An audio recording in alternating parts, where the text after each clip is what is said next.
End-of-life care is about caring for people who are in the final months of their lives. It's about making sure that they live as well as possible up until the time of their death and that they die with dignity. It's important to recognise the wishes of both patients, carers and their families. We know that many people receive very good care at the end of their lives, but we also know that this is not the case for everyone. Nationally, 45% of patients over the age of 75 say they would like to die in their own homes, but actually only 20% do so. One of the areas that we know that there are issues with is that people are often passed from one organisation to another, and that this tends to lead to disjointed care. An important part of the strategy is to make sure that we provide a wraparound service to patients and that they become the focus point for the care that we deliver. Sometimes professionals don't have access to the information they would like, or that they lack the skills needed to support patients as they would like to. These are obviously very important areas that we need to address.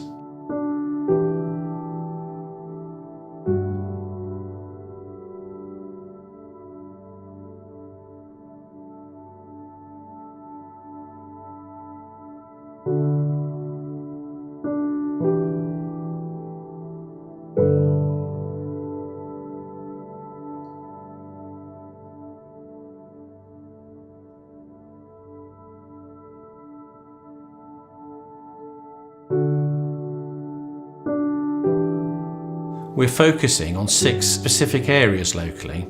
Early identification is really important. The reason why is so that we can start honest and open conversations with individuals and their families so that they can start thinking about their care and their wishes. Staff training and education is crucial. Staff need to be able to identify a patient who is at the end of their life and have the skills and experience to deliver the care and support that they need. We also want care to be more coordinated. As a GP, I'm all too often aware that patients' care hasn't been as joined up as it should have been, and this needs to change. Services also need to be accessible. This is really important and involves making sure that patients receive care around the clock, 24 hours a day, 7 days a week.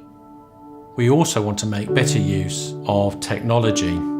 Currently, our various systems don't talk to each other, and obviously we need to address this so that information can be shared between our various organisations. Finally, we need to think about people's loved ones and making sure they get the help and support they need to come to terms with their loss. There are many opportunities to improve end-of-life care in our locality. One of them is around improving information sharing across organisations to make sure that we all have the right information needed to provide high-quality, person-centred care and to work in a more integrated and coordinated way.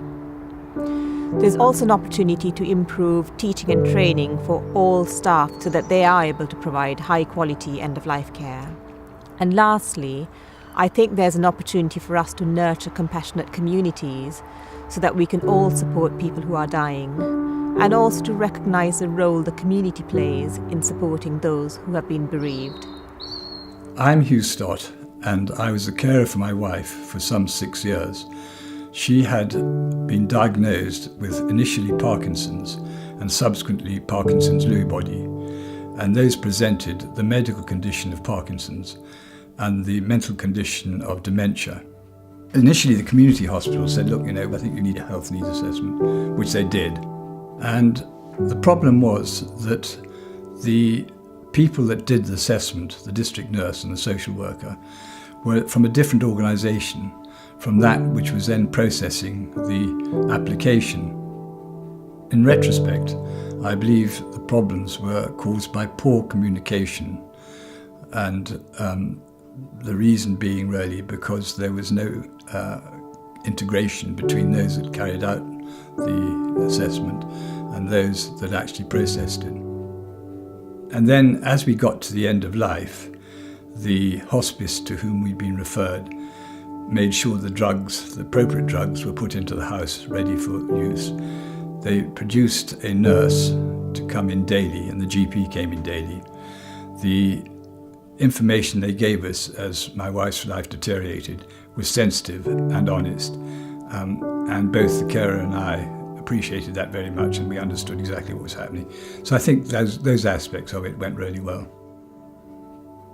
We are collaborating with Surrey Downs CCG and local organisations, as well as those who have experienced loss themselves, to ensure that all people across Surrey Downs CCG receive high-quality, person-centred care.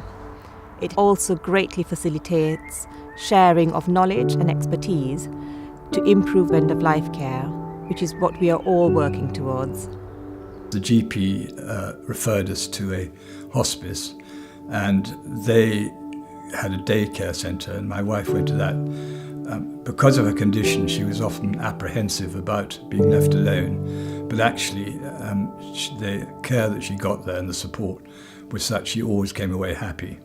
And so the staff were exceptional and really good. We've heard through Hugh's personal experience that care isn't as coordinated as we would sometimes like. This is an area that we will focus on, ensuring that patients, carers and their families are at the centre of everything we do.